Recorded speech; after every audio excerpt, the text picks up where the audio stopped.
வணக்கம் நண்பர்களே. இன்றைக்கி நம்ம இந்த போர்வெல் அமைக்கிறோம். நிறைய இந்த கோடை நேரத்தில் ஓட்டக்கூடிய போர்வெல் நிறைய இடங்களில் ஃபெயிலியர் ஆகுது. அதில் நிறைய போர்வெலை வைக்கலாமா இல்லை அதை ஃபுல்லாக க்ளோஸ் பண்ணிடலாமான்னு சொல்லிட்டு நிறைய பேர் சந்தேகம் இருந்துகிட்டே இருக்கும். அந்த மாதிரி ஒரு சந்தேகத்திற்கான ஒரு பதில் தான் இது.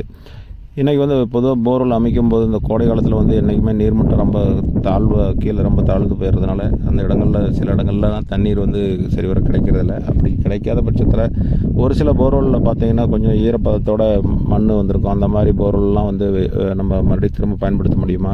அதே போல் உங்களுக்கு கொஞ்சம் தண்ணி வருது, ஒரு அரை இன்ச் தண்ணி வருது. அந்த மாதிரி போர்வெல்லில் மழைக்காலங்கள் வரும்போது அடுத்து நமக்கு அது ஏதோ பிரயோஜனமாக இன்னும் தண்ணீர் பெறுகிறதுக்கான வாய்ப்புகள் இருக்குது அப்படின்னு சொல்லிட்டு தான் இன்றைக்கி இந்த வீடியோவே. குறிப்பாக ஒரு போர்வெல் அமைக்கிறோம் அப்படின்னம்னாவே மேக்ஸிமம் எல்லாருமே இந்த வறட்சியான நேரத்தில் தான் தண்ணீர் தட்டுப்பாடு வரும்போது தான் எல்லாமே போர்வெல் அமைக்கிறதுக்கு ஆரம்பிக்கிறாங்க. ஏன்னா அந்த நேரத்தில் எல்லாருமே ஒரு சேர நிறையா போர்வெல் அமைக்கிறதுனால வாகனங்கள் சரிவர கிடைக்காதனால அந்த நேரங்களில் விளையாட்டுகளுக்கான ஒரு வழிவகை அதுவே செஞ்சிருது. ஏன்னா நார்மலாக நம்ம போர்வெல் அமைக்கிறோம்னா நாங்கள்லாம் இன்றைக்கும் 80 ரூபாய் ரேட்டுக்கு தான் போர்வெல் அமைச்சிட்ருக்கோம். அதே சில மாவட்டத்தில் நண்பர்கள் கமெண்டில் போட்டிருக்கிறத பார்த்தா ஒரு 100 ரூபா 105 ரூபாய். ஏன்னா அது டிமாண்டு தான், வேறு ஒன்றும் இல்லை. இந்த மாதிரி ஒரு நேரத்தில் போர்வெல் அமைக்கிறதுல ஒரு 20% போர்வெல்லில் மட்டும்தான் கொஞ்சம் தண்ணி கிடைக்கும். மீது 80% நிறைய இடங்களில் தண்ணீர் வராமல் போயிடுது அப்படின்னு சொல்லி ஒரு பிரச்சனை இருக்குது. ஏன்னா அந்த நீர்மட்டம் மேலே இருக்கக்கூடிய நீர்மட்டம் ஃபுல்லாக கம்ப்ளீட்டாக தண்ணீர் இல்லாமல் இருக்கிறது தான் காரணம். ஏன்னா பூமியில் எல்லா இடத்துலையும் நாங்கள் பொதுவாக சொன்ன மாதிரி தண்ணீர் எல்லா இடத்துலையுமே இருக்கும். ஆனால் அது எவ்வளோ ஆழங்களில் இருக்குங்கிறத கண்டுபிடிக்கிறது கொஞ்சம் சிரமம். அதே மாதிரி ஒரு நீரோட்டம் பார்க்குறதும் அது நம்மளோட நம்பிக்கை சார்ந்த விஷயம்தான் சொல்லிட்டு நான் நிறைய வீடியோக்களில் சொல்லியிருக்கேன். அது மாதிரி ஒரு பூமியில் நமக்கு ஒரு போர்வெல் அமைக்கும் போது அது நம்ம கொண்டு போகக்கூடிய ஆழங்கள் எவ்வளோங்கிறது அந்தந்த ஏரியாவுக்கு தகுந்த மாதிரி வேறுபாடு வரும். இப்போ நாங்கள் எங்களுடைய மாவட்டத்திலலாம் நாங்கள் போர்வெல் ஒரு அதிகபட்சம் ஒரு 300லேருந்து 800 அடி வரை அமைப்போம். அதுவும் ஒரு குறிப்பிட்ட ஏரியாவில் மட்டும்தான் அந்த ஆழங்கள் போகும். ஏன்னா மற்ற இடங்கள்லாம் ஒரு 500 அடிக்கு உள்ளவே தண்ணீர் வந்துடும். ஏன்னா அந்த மாதிரி கொஞ்சம் அதிக மழைப்பொழிவு இருக்கக்கூடிய இடம், கடலோர பகுதியை சார்ந்த ஏரியானால உங்களுக்கு அடிக்கடி மழை பெய்கிறதும் உண்டு. இப்போ ஒரு நாளுக்கு முன்னே கூட லைட்டாக ஒரு மழை, இந்த கோடை மழை பெஞ்சிருக்கு. இந்த மாதிரி இந்த கோடை காலத்துலேயுமே கொஞ்சம் கொஞ்சம் மழைகள் கிடைக்கிறதுக்கான வாய்ப்பு உண்டு.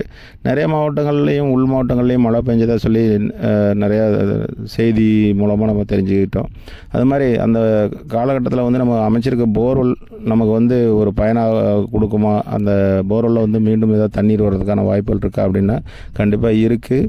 என்னென்னு கேட்டிங்கன்னா, ஒரு சில போர்வெல் பார்த்திங்கன்னா ஆரம்பம் முதலே ஒரு கல்லே மாறாமல் போகக்கூடிய போர்வெல்லில் எந்த ஒரு பிரயோஜனம் இல்லைன்னு நான் ஒரு வீடியோ போட்டிருந்தேன். அதாவது அந்த இடங்கள்லாம் நம்ம எவ்வளோ போர்வெல் ஆழங்கள் கொண்டு போனாலும் கண்டிப்பாக தண்ணி பெருசாக கிடைக்காது. சில இடங்களில் பார்த்திங்கன்னா வாவுகள் நிறையா முறிஞ்சு போகும். அதாவது மட்டங்கள் கல் மாறி மாறி ஒரு குறிப்பிட்ட ஆழத்திற்கு ஒரு முறை அந்த கல் மாறி மாறி கிடைக்கக்கூடிய இடங்கள். அந்த மாதிரி இடங்களில் நமக்கு இந்த மழைக்காலங்கள் வரும்போது அந்த நீர்மட்டம் வெகுவாக உயரும்போது கண்டிப்பாக அந்த பூமியில் தண்ணீர் சேரும்போது மண் புரிஞ்சு அந்த கல்லில் தண்ணீரை சேர்க்கும்போது அந்த நீர்வழி பாதையெல்லாம் அதில் இருந்தது அப்படின்னாலும் கண்டிப்பாக அந்த மாதிரி போர்வெல்லாம் கண்டிப்பாக தண்ணி வரும்.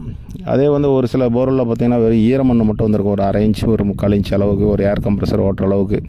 அந்த மாதிரி போர்வெல்லாம் கண்டிப்பாக அந்த மழை காலங்கள் அடுத்து வரும்போது கண்டிப்பாக அந்த போர்வெல்லாம் கொஞ்சம் நல்லாவே பெருக ஆரம்பிச்சிடும். ஒரு முறை ஒரு மழை நல்லா ஒரு வருஷம் நல்லா அந்த போர்வெல் அமைச்சு அடுத்த வரக்கூடிய மழைப்பருவம் நல்லா கனமான ஒரு மழைப்பருவம் கிடைத்ததுன்னா நம்ம கண்டிப்பாக அந்த நீர் ஒரு 2 வருடத்திலிருந்து 3 வருடம் கூட சப்ளை ஆகிற அளவுக்கு சில இடங்கள்லாம் பெருகிடுது. இப்போ நாங்கள் ஓட்டக்கூடிய இடங்கள்லேயே நிறைய இடங்களில் இந்த போர்வெல் ட்ரையாக ஓடக்கூடிய இடங்கள் இருக்குது. அந்த மாதிரி இடங்களுமே அந்த மழை காலத்தில் கொஞ்சம் போல் தண்ணீர் அதில் கிடைக்க தான் செய்யுது. அதே மாதிரி நிறையா போர்வெல் இந்த ஒரே கல் மட்டங்கள் பிரியாமல் ஒரே கல்லுலையே ஓடி இருக்குது அப்படின்னா அந்த மாதிரி போர்வெல்லில் எவ்வளோ மழை பெஞ்சாலுமே தண்ணீர் வராது. அதுக்கு நான் ஒரு வீடியோவே தனியாக போட்டிருக்கேன், தண்ணீரே வராத போர்வெல் அப்படின்னு சொல்லிட்டு. அந்த மாதிரி இடங்களில் நம்ம எவ்வளோ போர்வெல் எவ்வளோ ஆழங்கள் ஓட்டினாலுமே கண்டிப்பாக தண்ணீர் கிடைக்கிறதுக்கான வாய்ப்புகள் கிடையாது. ஏன்னா அந்த பூமியில் அந்த இருக்கக்கூடிய கல்லில் ரொம்ப வறட்சி நிலை தான் இருக்கும். ஏன்னா எவ்வளோ மழை பெஞ்சாலும் நமக்கு அந்த இடத்துல அந்த கல் நமக்கு உள்வாங்காது. கண்டிப்பாக தண்ணி உள்வாங்கக்கூடிய அளவுக்கு இருக்காது அந்த இடம். அப்போ உங்களுக்கு என்னென்னு கேட்டிங்கன்னா, அந்த மாதிரி போர்வெல்லை தவிர்த்து மீதி இந்த 1 இன்ச்சு 1/2 இன்ச்சு அளவுக்கு வரக்கூடிய போர்வெல் அனைத்துமே நமக்கு ஒரு மழைக்காலங்கள் வரும்போது கண்டிப்பாக தண்ணீர் பெறுவதற்கான வாய்ப்புகள் உண்டு. அதே மாதிரி அந்த வரக்கூடிய தண்ணீர் வந்து நம்ம ஒரு தடவை அந்த பாதையில் வந்து தண்ணீர் வர ஆரம்பிச்சுது அப்படின்னா உங்களுக்கு அதில் இருக்கக்கூடிய தூசி அந்த அடைப்புகள்லாம் வந்து நீங்கிடுச்சுனாவே ஓரளவுக்கு தண்ணீர் வரும். சில நேரங்களில் வந்து நாங்கள் ஓட்டின போர்வெல்லே வந்து தண்ணி இல்லைன்னு சொல்லிட்டு நிறைய இடங்களில் வந்து க்ளோஸ் பண்ணி வச்சுருப்பாங்க. அதை வந்து ஒரு வருடம் அந்த மழை காலங்கள்லாம் கழிஞ்சதுக்கப்புறம் அதை பார்த்தா தண்ணி வந்து மேலேயே கிடக்கும். அதை வந்து நம்ம திரும்ப ஃப்ளஷ் பண்ணும்போது பார்த்திங்கன்னா கிட்டத்தட்ட அதுலேயுமே 1 இன்ச் தண்ணி 1.5 இன்ச் தண்ணி ஒரு கம்ப்ரஸர் ஓடுற அளவுக்கு இருக்கும். ஏன்னா இன்றைக்கி விவசாய சூழ்நிலைக்கு இன்றைக்கி இருக்கக்கூடிய சூழ்நிலைக்கு கொஞ்சம் தண்ணி கிடச்சா கூட அதை வந்து கம்ப்ரஸர் மூலமாக இறைச்சி அதை வந்து ஏதோ பயன்பாட்டுக்கு வந்து பயன்படுத்திக்கிறாங்க. அது மாதிரி தான் நம்ம வந்து முழுமையாக தூசியாக பறந்த பொருளில் வந்து நம்ம எந்த ஒரு இதுவுமே செய்ய முடியாது. அதே வந்து கொஞ்சம் ஈரப்பதம் வரக்கூடிய பொருள் கண்டிப்பாக அதே மாதிரி கொஞ்சம் போல் தண்ணி வருது அந்த போர்வெல் அமைச்சிட்டு இருக்கும்போது இந்த ராடு மாட்டி கொஞ்சம் ட்ரில்லாக வரையும் தண்ணி வரும். அதுக்கப்புறம் வந்து பவுடராக போய்டும். அந்த மாதிரி போர்வெல்லாம் வந்து உங்களுக்கு நிறையா மட்டங்கள் வந்து பிரிஞ்சிருக்கும். ஏன்னா நம்ம வந்து நிறையா வீடியோக்களில் சொல்லியிருக்கோம். இந்த போர்வெல் அமைக்கும் போது நீங்கள் வந்து அது எவ்வளோ மட்டங்கள் வந்து பிரியுது, எந்த ஆழங்களில் எவ்வளோ அடி ஆழங்களில் வந்து எந்தெந்த கல் வந்திருக்குது அப்படிங்கிறதெல்லாம் வந்து ஒரு நோட்டில் வந்து குறிப்பிடுங்க. கண்டிப்பாக அது வந்து ஒரு ரெஃபரன்ஸுக்கு கண்டிப்பாக நமக்கு உதவும். ஏன்னா நம்ம அடுத்தடுத்த போர்வெல் வந்து நம்ம வந்து அதை தண்ணி வரலன்னு புதுசாக ஒரு போர்வெல் அமைக்கிறோம்னா அந்த இடத்துல வந்து என்ன மாறுபாடு இருக்குதுன்னு நீங்களே தெரிஞ்சுக்கலாம். ஏன்னா ஒரு தண்ணீர் ஈரப்பதம் வருது, அப்போ எத்தனை அடியில் வந்திருக்குது, அது என்ன மாதிரி ஒரு அளவுக்கு வந்திருக்கு அப்படிங்கிறதெல்லாம் வந்து நீங்கள் குறிப்பெடுத்து வச்சிங்கன்னா அது வந்து பின்னாளில் வந்து நம்ம வந்து அதிலேயே ஆழப்படுத்துகிறோம். சிலர் நிறைய நண்பர்கள் கேட்குறது உண்டு, ஒரு போர்வெல்லில் வந்து ஆழப்படுத்தலாமா அப்படின்னு சொல்லி கேட்பாங்க. அந்த மாதிரி இதுக்கெல்லாம் வந்து நம்ம வந்து அந்த ஒரு டேட்டா இருந்ததுன்னா கண்டிப்பாக அதுக்கான ஒரு விடயத்தை வந்து நம்ம பதிலளிக்க முடியும். ஏன்னா வந்து ஒரு கல் வந்து எத்தனை அடியில் மாறி இருக்குது, எவ்வளோ மட்டங்கள் பிரிஞ்சிருக்கு அப்படிங்கிறத பொறுத்து தான் அந்த இடத்துல அடியில் நீர் இருக்குது அப்படிங்கிறத நம்ம வந்து ஒரு யோகம் பண்ண முடியும். அதுவுமே வந்து ஒரு கணிப்பு தான். ஏன்னா ஒவ்வொரு ஊர்கள்லேயும் ஒவ்வொரு மாதிரி ஒரு அமைப்புகள் இருக்கும். இப்போ நாங்கள் போர்வெல் அமைக்கக்கூடிய இடங்கள்லாம் பார்த்திங்கன்னா மேக்ஸிமம் வந்து கருங்கல்லே இருந்தாலும் அது ஒரு குறிப்பிட்ட ஆழத்திற்கு ஒருக்கா வந்து கல் வந்து மாறி மாறி தான் வரும். அப்படி உள்ள போர்வெல்லில் அதனால் இங்கே கிட்டத்தட்ட ஒரு 80% போர்வெல்லில் தண்ணீர் வந்து கம்ப்ளீட்டாக கிடச்சிருது. ஒரு 20% மட்டும்தான் வந்து தண்ணீர் கிடைக்காது. இங்கேயே குறிப்பிடக்கூடிய அளவுக்கு உள்ள இடங்கள்லாம் உண்டு. இங்கே வந்து நிறையா பகுதிகளில் வந்து தண்ணீர் வந்து எவ்வளோ கிட்டத்தட்ட ஒரு 500-600 அடி ஆழங்கள் போகும்போது தான் அந்த கல்லே மாறக்கூடிய இடங்களும் இருக்குது. அந்த மாதிரி அந்த கல் மாற்றத்தை வச்சு தான் நம்ம வந்து இந்த போர்வெல் வந்து நம்ம மேற்கொண்டு நம்ம அதை பாதுகாப்பாக வைக்கிறதா இல்லை அதை வந்து இது பண்ணுறதா அப்படின்னு சொல்லி இது பண்ணணும். அதே மாதிரி இந்த போர்வெல் வந்து இப்போ ஒரு தோட்டத்தில் 4-5 போர்வெல் அமைச்சிருக்கிறீங்க, ஒரு 2-3 போர்வெல்லில் வந்து தண்ணீர் குறைவாக கிடச்சிருக்கு. இப்போ அந்த மாதிரி போர்வெல்லாம் நம்ம வந்து ஒரு மழைநீர் சேகரிப்பாக கண்டிப்பாக வந்து மாற்றிக்கலாம். ஏன்னு கேட்டிங்கன்னா நமக்கு வந்து வரக்கூடிய மழை காலங்களில் அந்த தண்ணீரை வந்து போர்வெல்லில் வந்து முறையான ஃபில்டர் பண்ணி நம்ம வந்து அந்த தண்ணியை வந்து போரில் வந்து நிரப்பிட்டே இருந்தோம்னா அந்த இடத்துல இருக்கக்கூடிய நீர்மட்டம் வந்து கண்டிப்பாக உயர்றதுக்கான வாய்ப்புகள் உண்டு. அதை செயல்முறை விளக்கங்கிறது வந்து கொஞ்சம் வித்தியாசமானது. ஏன்னா மழைநீரை வந்து நேரடியாக போர்வெல்லில் விடக்கூடாது.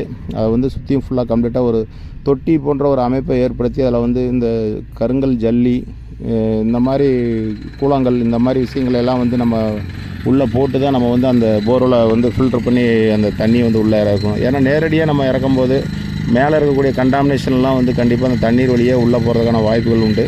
ஏன்னா அது மாதிரி ஒரு சூழ்நிலையில் தண்ணீர் வந்து மாசுபடுறதுக்கு, அதாவது நிலத்தடி நீர் வந்து மாசுபடுறதுக்கான வாய்ப்புகளும் ஏற்பட்டுரும். அதே மாதிரி இந்த மழைநீர் சேகரிப்பு எங்கெல்லாம் செய்யக்கூடாது அப்படின்னு பார்த்திங்கன்னா ஒரு தொழிற்சாலை தண்ணீர் வந்து தேங்கக்கூடிய இடம் அல்லது ஒரு சாக்கடை கழிவுநீர் அதிகமாக செல்லக்கூடிய ஏரியா. ஒவ்வொரு ஏரியாவில் பார்த்திங்கன்னா அந்த ஊரில் இருக்கக்கூடிய சாக்கடை தண்ணீர் பூரா கம்ப்ளீட்டாக அந்த பகுதியில் தான் வந்து தேங்கிட்டு இருக்கும். அந்த மாதிரி இடங்கள்லாம் கொஞ்சம் மழைநீர் சேகரிப்பு வந்து தவிர்த்துக்கிறது நல்லது. ஏன்னா பூமியிலும் நம்ம செலுத்தக்கூடிய தண்ணீர் வந்து கொஞ்சம் மாசுபட்டாலும் நம்ம திரும்ப அடுத்த போர்வெல்லை எடுக்கும்போது அந்த தண்ணியுடைய இது வந்து கண்டிப்பாக மாறி இருக்கும். அதனால் வந்து அந்த மாதிரி இடங்கள்லாம் வந்து நம்ம பயன்படுத்தக்கூடாது. மற்ற இடங்களில் வந்து பொதுவாக எல்லா இடங்கள்லையுமே பயன்படுத்தலாம். இப்போ நாங்கள் போர்வெல் அமைக்கக்கூடிய பகுதியில் எல்லாமே வந்து எவ்வளோ மழைகள் வந்தாலும் அதிகபட்சம் ஒரு 2-3 நாட்கள் மட்டும்தான் அந்த தண்ணீர் வந்து தேங்கி இருக்கும். ஏன்னா அதுக்கப்புறம் அந்த பூமி உள்வாங்கிடும். அப்போ அந்த மண்ணுக்கு கீழே அடுத்த லேயர் வரக்கூடிய வந்து ஒரு கல் வந்து என்னென்னு கேட்டிங்கன்னா எவ்வளோ கருங்கல் வரக்கூடிய இடமா இருந்தாலும் அந்த மேலே இருக்கக்கூடிய கல் வந்து கொஞ்சம் அந்த தண்ணீரை உறிஞ்சி வைக்கக்கூடிய ஒரு அளவில் உள்ள கல்லாக தான் இருக்கும். அதனால் வந்து இங்கெல்லாம் வந்து போர்வெல் அமைக்கும் போது அந்த ஈரப்பதம் வந்தது அப்படின்னாவே மேக்ஸிமம் வந்து அந்த போர்வெலை வந்து பைப் வச்சு லாக் பண்ணி விட்ருவாங்க. ஏன்னா அடுத்த ஒரு மழை காலங்கள் வரும்போது கண்டிப்பாக கொஞ்சம் கொஞ்சம் அதில் தண்ணீர் வருங்கிற ஒரு நம்பிக்கையில். அது மாதிரி ரொம்ப வறண்ட மாவட்டங்கள்லேயும் இந்த இதை வந்து நம்ம கண்டிப்பாக பயன்படுத்தலாம். ஏன்னா போர்வெல் நிறைய ஒவ்வொரு தோட்டங்கள் இன்றைக்கி கணக்கெடுத்திங்கன்னா குறைஞ்சது ஒரு 5-6 போர்வெல் கூட சராசரியாக ஓட்டியிருப்பாங்க எல்லா இடங்கள்லையும். ஏன்னா தண்ணீர் தேவைகள் அதிகமாகும் போது நமக்கு வந்து தண்ணீர் பற்றாக்குறை ஏற்படும் போது அப்போ நிறையா போர்வெல் அமைச்சிக்கிட்டே இருக்கிறது தான் ஒரே வழின்னு நினைக்கிறாங்க. அப்படி கிடையாது. முறையாக வந்து ஒரு 4-5 போர்வெல் இருக்குது, அதில் வந்து நமக்கு பயன்பாட்டிலே இல்லை, அது வந்து வேஸ்ட்டாக இருக்குது அப்படின்னா கண்டிப்பாக அதில் வந்து மழைநீர் சேகரிப்பாக பயன்படுத்தினீங்கன்னா கண்டிப்பாக அந்த இடத்துல அந்த மற்ற போர்வெல் வந்து நல்ல சப்ளை கொடுக்கக்கூடிய ஒரு சூழ்நிலை கிடைக்கும். அதே மாதிரி ஒரு போர்வெல் வந்து தண்ணீர் வந்து குறைவாக வருது, அந்த போர்வெல் வந்து அடுத்த ஒரு மழைக்காலங்கள் வரும்போது அதில் வந்து முழுமையாக வந்து பைப்பு, அதாவது மோட்டரை வந்து ஃபுல்லாக இறக்கலாமா அல்லது ஏர் கம்ப்ரஸருடைய பைப்பை வந்து ஃபுல்லாக இறக்கலாமான்னா இறக்கக்கூடாது. ஏன்னா அந்த போர்வெல் தண்ணீர் இருக்கக்கூடிய போர்வெலாக இருந்ததுன்னா உங்களுக்கு சுத்தமாக வந்து க்ளீனாக கழுவி வந்திருக்கும். அதே வந்து அது வராத போர்வெல்லில் அந்த இடுக்குகள்லாம் வந்து இந்த மண் தூசியெல்லாம் அடைச்சிருக்கும், அந்த நீர்வழி பாதையெல்லாம் வந்து வெற்றிடமாக இருக்கிறதுனால அடுத்து வரக்கூடிய மழை காலங்களில் அதில் நிறைய தூசிகள் வர்றதுக்கான வாய்ப்புகள் உண்டு. அதனால் வந்து அந்த மாதிரி இடங்களை வந்து கீழே போடக்கூடிய பொருளை வந்து பழுதாக்கிறதுக்கான வாய்ப்புகள் உண்டு. அதே போல் நீங்கள் வந்து இந்த மழைநீர் சேகரிப்புலாம் வந்து கண்டிப்பாக வந்து இனிமேல் பயன்படுத்துங்க. ஏன்னா நம்மக்கிட்ட நிறைய போர்வெல் இருக்குது. நம்ம இதுக்காக வந்து எதுவும் செலவு செஞ்சு ஒரு மழைநீர் சேகரிப்புக்குன்னு புதுசாக நம்ம வந்து போர்வெல் போட வேண்டாம்.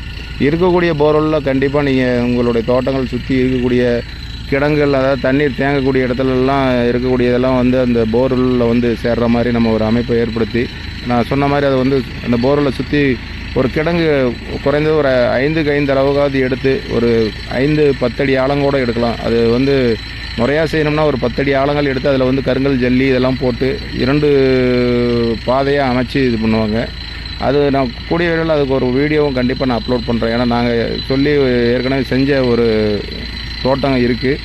அதில் வந்து நம்ம இப்போ நார்மலாக பார்த்தோம்னா அது வந்து தர மாதிரி தான் இருக்கும். காரணம் வந்து அந்த அமைப்பை வந்து ஏற்படுத்தும் போது எங்களால் அதை பதிவு பண்ண முடியல. அந்த வேலையை செய்கிறதுக்கான ஐடியா வந்து நாங்கள் தான் கொடுத்தோம். ஆனால் அதை வந்து நாங்கள் அந்த சமயங்களில் வந்து அதை வீடியோவாக பதிவிட மறந்துட்டோம்னா எங்களால் இயலவில்லை. அவங்க செஞ்ச நேரத்துக்கு எங்களோட டைமிங்கும் கரெக்டாக சூட்டபுளாக இல்லாமல் போயிடுச்சு. அது மாதிரி போர்வெல் பொறுத்தவரையும் நீங்கள் குறிப்பாக மிக வறண்ட போர்வெல், எதுக்குமே பிரயோஜனமே இல்லை அப்படிங்கிற போர்வெலை கண்டிப்பாக ஃபுல்லாக க்ளோஸ் பண்ணிடுங்க. ஏன்னா அந்த போர்வெலையும் அப்படியே வைக்கிறதும் நிறைய பிரச்சனைகள் வரும். பின்னால் வந்து வரக்கூடிய பிரச்சனைகளுக்கு வந்து நம்மளே மூல காரணமாக இருந்துடக்கூடாது. அதே மாதிரி கொஞ்சம் நீர் வருது, இல்லை ஈரக்கசிவு வருது, அந்த மாதிரி போர்வெல் எல்லாம் வந்து ஒரு மழைக்காலங்கள் கடந்தது அப்படின்னா கண்டிப்பாக வந்து இதாக இருக்கும். அந்த மாதிரி நம்ம ஒரு மோட்டரோ இல்லை ஒரு கம்ப்ரஸரோ வச்சு இயக்க வேண்டிய ஒரு சூழ்நிலை வந்தாலும் நாங்கள் சொன்ன மாதிரி அந்த போர்வெல் வந்து ஒரு குறிப்பிட்ட உயரத்திற்கு வந்து அந்த பைப்பெல்லாம் உயரப்படுத்தி வைங்க. கீழே வரையும் தரை வரையும் வச்சிங்க அப்படின்னா நிறையா போர்வெல் வந்து கம்ப்ளீட்டாக அந்த மாதிரி மாற்றிடும். இப்போ நாங்கள் அமைச்ச போர்வெல், நாங்கள் இப்போ கூட அமைச்சிட்ருக்க போர்வெல் தோட்டத்தில் வந்து ஏற்கனவே நாங்கள் ஒரு 2-3 வருடங்களுக்கு முன்னாடி அமைச்சு கொடுத்ததான்.